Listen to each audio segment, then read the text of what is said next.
Hello everyone, this is Prachi Gupta and I welcome you all. Microsoft Excel series में आज हम absolute cell referencing and relative cell referencing discuss करेंगे। इस series के पहले के वीडियोस अगर आपने नहीं देखे हैं तो उन्हें जरूर देखें और मुझे सपोर्ट करने के लिए चैनल को सब्सक्राइब करें और वीडियो को एंड तक देखें। आइए शुरू करते हैं आज का सेशन। ये हमने ओपन कर लिया एक्सेल का ब्लैंक वर्कबुक। इस वर्कबुक को हम सेव कर लेते हैं, तो सेव करने के लिए फाइल, सेव एज। अब हमें जिस भी लोकेशन पे इस फाइल को सेव करना है हम उस लोकेशन को सेलेक्ट करेंगे। मैं सेलेक्ट कर रही हूँ डेस्कटॉप पे एक फोल्डर है एक्सेल के नाम से। इस फोल्डर में मैं सेव कर लेती हूँ सेशन 8 के नाम से इस वर्कबुक को। तो यहाँ पे मैंने फाइल का नाम दे दिया सेशन 8 और क्लिक कर दिया सेव पे। तो ये देखिए ब्लैंक वर्कबुक सेव हो गया सेशन 8 के नाम से। अब इस ब्लैंक वर्कबुक में एक शीट है, शीट 1। इस शीट पे हमारे पास ABCD ये सारे हैं कॉलम्स और 1 2 3 4 ये सारे हैं रोज। और ये जो रेक्टेंगुलर बॉक्सेस आप देख रहे हैं ये सारे हैं सेल, ये सारे हैं सेल्स। हर सेल का अपना अपना एक एड्रेस होता है, वो एड्रेस यहाँ पे डिस्प्ले होता है, इसे हम सेल रेफरेंस भी कहते हैं। वर्कशीट में सेल की क्या लोकेशन है, वर्कशीट में सेल की क्या लोकेशन है, सेल की क्या आइडेंटिटी है, उसको रिप्रेजेंट करने के लिए हम सेल रेफरेंसेस यूज करते हैं। सेल रेफरेंसेस मतलब कि जो सेल है वो कौन से रो में है और कौन से कॉलम में है। फॉर एग्जाम्पल ये एक सेल है, इस सेल का रेफरेंस है C3। सेल का रेफरेंस कह लें या सेल का एड्रेस कह लें या सेल की लोकेशन कह लें। इस सेल का रेफरेंस है C3, तो C3 का मतलब हो गया C column and third row. तो इस सेल की लोकेशन है C3, C column and third row. तो सेल रेफरेंस हम यूज करते हैं वर्कशीट में सेल की लोकेशन को, सेल की आइडेंटिटी को रिप्रेजेंट करने के लिए। एक्सेल में आज हम दो टाइप के सेल रेफरेंसेस डिस्कस करेंगे। तो सबसे पहले तो मैं यहाँ पे सेल रेफरेंस क्या होता है वो लिख देती हूँ। जैसा कि अभी मैंने आपको बताया कि सेल रेफरेंस एक्सेल में सेल की पोजीशन को रिप्रेजेंट करने के लिए यूज किया जाता है। Cell reference refers to the position of cell in Excel sheet। आज हम दो टाइप के सेल रेफरेंसेस डिस्कस करेंगे। पहला है रिलेटिव सेल रेफरेंस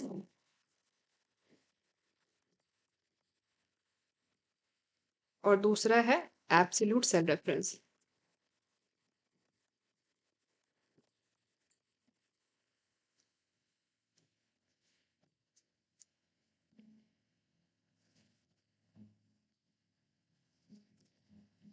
तो पहले हम रिलेटिव सेल रेफरेंस डिस्कस करते हैं। रिलेटिव रेफरेंसिंग को समझने के लिए हम कुछ एग्जांपल लेते हैं। इस शीट पे हम कुछ वैल्यू एंटर करते हैं।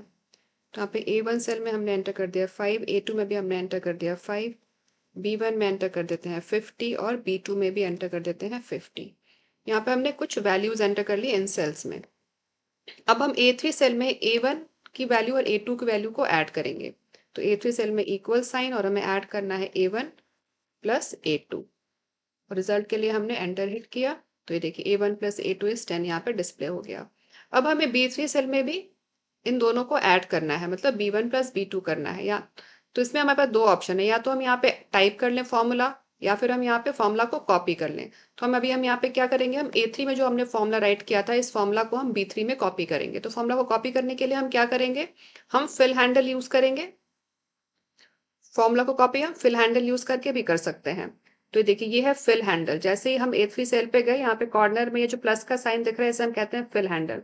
हम इसे ड्रैग करके B3 सेल पे ले जाएंगे तो हमारा फॉर्मूला जो हमने A3 सेल में लिखा है वो B3 सेल में कॉपी हो जाएगा। तो ये देखिए कॉपी हो गया। यहाँ पे B1 plus B2 is 100, automatically इसका रिजल्ट यहाँ पे आ गया। तो जब हमने फॉर्मूला यहाँ से वहां कॉपी किया, फॉर्मूला जब हमने कॉपी किया फिल हैंडल यूज करके, तो यहाँ पे फॉर्मूला कॉपी हुआ है, वैल्यू कॉपी नहीं हुई है। A3 सेल में वैल्यू तो 10 थी मगर A3 सेल में फॉर्मूला था A1 प्लस A2, तो यहाँ पे फॉर्मूला कॉपी हुआ, वैल्यू कॉपी नहीं हुई। तो जैसे ही हमने A3 सेल से फॉर्मूला कॉपी करके हमने B3 सेल में राइट किया, तो यहाँ पे आप देखो यहाँ पे सेल के रेफरेंसेस भी अपने आप ऑटोमेटिकली चेंज हो गए। A3 सेल में जो सेल के रेफरेंसेस थे वो A1 और A2 थे, मगर जब हमने B3 सेल में फॉर्मूला कॉपी किया तो सेल के रेफरेंसेस B1 और B2 अपने आप चेंज हो गए। ये हमें चेंज मैनुअली करना नहीं पड़ा। तो इसे कहते हैं relative cell references, relative cell referencing. जब हम फॉर्मूला कॉपी करते हैं एक कॉलम से दूसरे कॉलम में या एक रो से दूसरे कॉलम में, तो उस कॉलम या रो के हिसाब से सेल के रेफरेंसेस ऑटोमेटिकली चेंज हो जाते हैं। जैसा कि अभी हमने किया, हमने A3 सेल से फॉर्मूला को B3 सेल में कॉपी किया, तो A3 सेल में जो हमारे सेल के रेफरेंसेस थे वो थे A1 एंड A2, और जैसे ही हमने फॉर्मूला को B3 सेल में कॉपी किया, इसके सेल के रेफरेंसेस कॉलम B के हिसाब से चेंज होके B1 और B2 ऑटोमेटिकली हो गए। तो ये होता है relative cell referencing. I hope आप लोगों को समझ आ गया होगा कि रिलेटिव सेल रेफरेंसिंग क्या होता है। अब नेक्स्ट हम समझते हैं कि एब्सोल्यूट सेल रेफरेंसिंग क्या होता है। नेक्स्ट हम एब्सोल्यूट सेल रेफरेंसिंग समझते हैं। एब्सोल्यूट सेल रेफरेंसिंग में क्या होता है, हम सेल के रेफरेंस को लॉक कर सकते हैं। हम सेल के रेफरेंस को लॉक कर सकते हैं। फॉर एग्जाम्पल, इस फॉर्मूला में यहाँ पे हमने A1 और A2 इन दोनों सेल्स को हमने ऐड किया था। अब हम अगर चाहते हैं कि जब हम इस फॉर्मूला को कॉपी करें कहीं पे, इस A1 प्लस A2 इस फॉर्मूला को हम कहीं पे कॉपी करें, तो ये A1 कॉलम, ये जो A1 सेल रेफरेंस है ये चेंज ना हो, तो हम क्या करेंगे, हम इसको लॉक कर सकते हैं। अभी जैसा कि आपने देखा कि जब हमने A1 और A2 फॉर्मूला को हमने B1 B3 सेल में कॉपी किया, तो यहाँ पे जो A1 था वो B1 में चेंज हो गया। यहाँ पे ये A1 था, और जब हमने कॉपी किया B3 में तो ये यहाँ पे ये B1 हो गया। लेकिन हम चाहते हैं कि ये B1 ना होकर के ये A1 ही रहे। हम जब कॉपी करें A3 से B3 में, तो जो हम फॉर्मूला को कॉपी करें A3 से B3 में, तो जो A1 का सेल रेफरेंस है ये चेंज नहीं हो, ये ऑटोमेटिकली चेंज ना हो, ये फिक्स हो जाए, ये लॉक हो जाए। तो हम क्या करेंगे, इस A1 के सामने हम डॉलर साइन ऐड कर देंगे। तो हमें ए कॉलम को भी फिक्स कर दिया और फर्स्ट रो को भी फिक्स कर दिया। तो हमने दोनों के आगे एक एक डॉलर ऐड कर दिया। ए कॉलम के आगे भी एक डॉलर ऐड कर दिया, जिससे कि कॉलम ए लॉक हो गया, और रो वन के आगे भी हमने डॉलर ऐड कर दिया, तो क्या हुआ, रो वन भी लॉक हो गया। तो अब ये A1 कॉलम ए और रो वन ये लॉक हो गया, ये सेल लॉक हो गया। हम जब भी फॉर्मूला हम कॉपी करेंगे कहीं भी शीट में, तो ये A1 चेंज नहीं होगा, सिर्फ ये A2 चेंज होगा, क्योंकि A2 रिलेटिव है और ये A1 ये एब्सोल्यूट हो गया अब ये। अब आप इसका रिजल्ट देखिएगा। अब हम इस फॉर्मूला को कॉपी करते हैं B3 सेल में। A3 से इस फॉर्मूला को अब हम B3 में कॉपी करते हैं। यहाँ पे हमने A1 सेल को लॉक कर दिया, एब्सोल्यूट कर दिया। तो कॉपी करने के लिए या तो हम फिल हैंडल यूज कर सकते हैं, या फिर हम कॉपी कमांड भी यूज कर सकते हैं। कॉपी करने के लिए हमने यहाँ पे कर लिया Ctrl+C, और यहाँ पे हम B3 सेल में Ctrl+V करके पेस्ट कर देते हैं। तो ये देखिए रिजल्ट, देखिए इसका, यहाँ पे रिजल्ट देखिए, यहाँ पे जो A1 हमने लॉक किया था वो लॉक्ड है, तो A1 की वैल्यू 5 ही आई है। A1 की वैल्यू है 5 और B2 की वैल्यू 50, तो सिर्फ B2 चेंज हुआ, A1 चेंज नहीं हुआ। A1 तो जो पहले था सेल 3 में भी A1 की वैल्यू जो थी वही यहाँ पर भी है, वही है सेल का रेफरेंस A1, और सिर्फ B2 ऑटोमेटिकली चेंज हुआ, रिलेटिव रेफरेंस में सिर्फ B2 चेंज हुआ। तो एब्सोल्यूट रेफरेंसिंग यूज करके हम सेल को लॉक कर सकते हैं, ताकि जब भी हम फॉर्मूला एक लोकेशन से दूसरे लोकेशन पे, एक सेल से दूसरे सेल पे कॉपी करें, तो उस टाइम पे क्या हो कि उस सेल का रेफरेंस चेंज ना हो, वो लॉक हो जाए। अब relative cell referencing, absolute cell referencing का रियल टाइम क्या यूज है, इसको समझने के लिए हम एक टेबल लेते हैं। इसको समझने के लिए हम एक टेबल क्रिएट करेंगे। तो हम ऐसा करते हैं, हम एक न्यू शीट क्रिएट करते हैं, और इस शीट पे हम एक टेबल क्रिएट करेंगे। हमें ये टेबल क्रिएट करना है इस शीट पे। इसको थोड़ा छोटा कर लिया ताकि विजिबल हो जाए। तो सबसे पहला है सीरियल नंबर, फिर आइटम, फिर quantity, price, total price and total price with GST, और जीएसटी है 10%। तो हम एग्जैक्टली सेम ऐसे ही टेबल हम यहाँ क्रिएट करते हैं। तो सबसे पहला कॉलम है सीरियल नंबर, फिर नेक्स्ट है items, then quantity, then price, total price, and last column है टोटल प्राइस विद जीएसटी।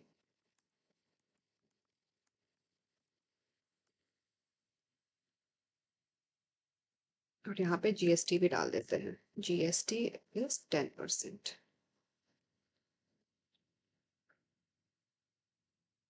अब सबसे फर्स्ट सीरियल नंबर, सबसे फर्स्ट सीरियल नंबर में आइटम है मोनाको बिस्किट।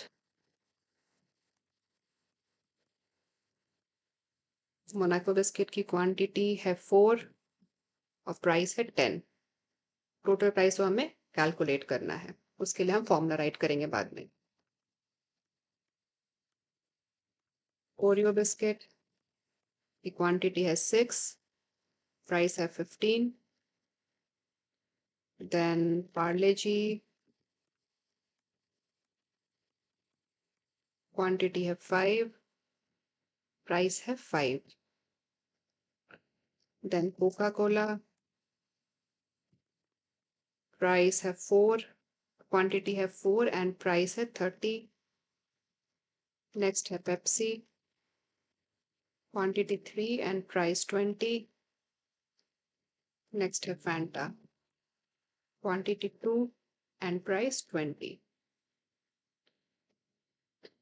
अब हमें यहाँ पे सीरियल नंबर राइट करना है, तो सीरियल नंबर हम क्या करेंगे, हम ऑटोमेटिकली जनरेट करेंगे। तो यहाँ पे हमने 1 डाल दिया, अब नेक्स्ट हम यहाँ 2 डाल देते हैं।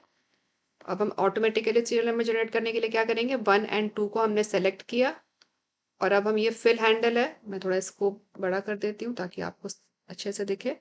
1 एंड 2 को हमने सेलेक्ट कर लिया, 1 को और 2 को हमने सेलेक्ट कर लिया, ये सेलेक्ट करना ज़रूरी है। और फिर ये फिल हैंडल को हम बस नीचे ड्रैग कर देंगे, हमें जहाँ तक भी सीरियल नंबर जनरेट करना है। तो हमें फैंटा तक चाहिए, तो हमने फैंटा वाले रो तक सीरियल नंबर जनरेट कर दिया। तो 1 और 2 के बीच में जो गैप था वो 1 का गैप था, तो इसीलिए एक्सेल ने आगे भी जब हमने इसको ड्रैग किया तो सारे डिजिट्स के बीच में 1 1 का गैप क्रिएट करके सीरियल नंबर ऐसे हमारा जनरेट हो गया। दोनों डिजिट्स के बीच में 1 का डिफरेंस है, आप यहाँ पे नोटिस कर सकते हैं, दोनों डिजिट के बीच में 1 का डिफरेंस है। नेक्स्ट हमें total price with GST calculate करना है। तो सबसे पहले मोनाको बिस्किट का total price with GST calculate करते हैं। तो इसका फॉर्मूला क्या होगा, इसका फॉर्मूला आएगा टोटल प्राइस विथ जीएसटी का फॉर्मूला क्या होगा, total price plus 10% of total price. तो सबसे पहले इक्वल का sign, total price plus 10% of total price, total price plus 10% of total price. अब हमें यहाँ पे एक चीज ध्यान देना है, जितने भी आइटम्स हैं उन सबका टोटल प्राइस तो वैरी कर रहा है, मगर जो जीएसटी की वैल्यू है, 10% जीएसटी की जो वैल्यू है वो तो वैरी नहीं करेगी, वो तो सेम रहेगी। तो अब जब हम फॉर्मूला को कॉपी करेंगे, इस सेल से इस सेल में, हमने फॉर्मूला को कॉपी किया तो ये देखिए, ये फॉर्मूला का रिजल्ट ही कुछ गड़बड़ हो गया। क्यों गड़बड़ हो गया, क्योंकि यहाँ पे ये जो D2 है वो इस सेल को ले रहा है जीएसटी की वैल्यू के लिए, क्योंकि हमें पता है रिलेटिव रेफरेंसिंग में क्या होता है, जब हम फॉर्मूला को कॉपी करते हैं एक रो से दूसरे रो में या एक कॉलम से दूसरे कॉलम में, तो वो फॉर्मूला का जो सेल का रेफरेंस है वो ऑटोमेटिकली चेंज हो जाता है। तो अब हमें क्या करना पड़ेगा, जिससे कि D2 की value D2 cell reference change ना हो, ये हमेशा D1 ही रहे, क्योंकि यहाँ पे जीएसटी तो हमेशा यही इसी सेल से पिक करना है। हमें डी जीएसटी की वैल्यू हमें हमेशा इसी सेल से पिक करनी है, हमेशा D1 सेल से ही पिक करनी है, वो D2 सेल से पिक नहीं करना है फॉर्मूला में। तो उसके लिए हम क्या करेंगे, उसके लिए इसको हम लॉक कर देंगे। तो ये हमारा मेन फॉर्मूला था, इसमें हम D1 को लॉक कर देंगे। लॉक करने के लिए हम क्या करेंगे, हम यहाँ पे डॉलर साइन यूज करेंगे।